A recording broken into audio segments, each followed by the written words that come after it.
Tarif listrik per tanggal 1 Maret 2025 akan berlaku normal sesuai dengan ketetapan tarif adjustment triwulan 1 tahun 2025.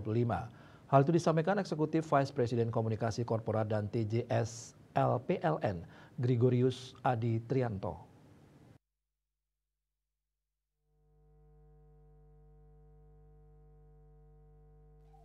Seperti dikutip dari kantor berita Antara Jumat 28 Februari, Gregorius Adi Trianto mengatakan setelah berakhirnya masa diskon, maka per tanggal 1 Maret 2025 tarif listrik berlaku normal sesuai dengan ketetapan tarif adjustment triwulan 1 tahun 2025.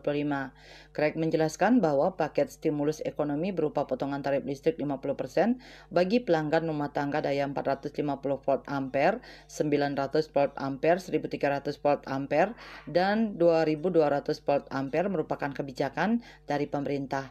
Program ini diberlakukan bulan Januari dan Februari 2025. Paket stimulus ekonomi tersebut tidak diperpanjang oleh pemerintah selepas Februari 2025.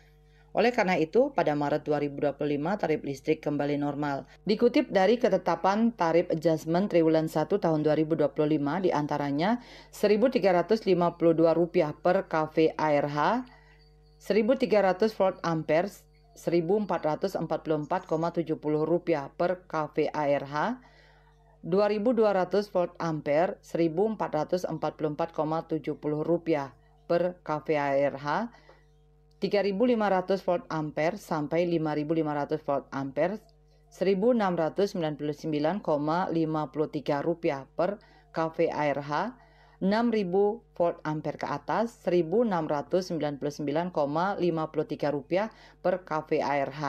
Sebelumnya, Menteri Energi dan Sumber Daya Mineral (ESDM) Bahlil Lahadalia menegaskan bahwa pemberian diskon sebesar 50% untuk tarif listrik pelanggan rumah tangga PT PLN Persero dengan daya sampai dengan 2.200 volt ampere tidak diperpanjang lebih dari 2 bulan. Bali Post melaporkan.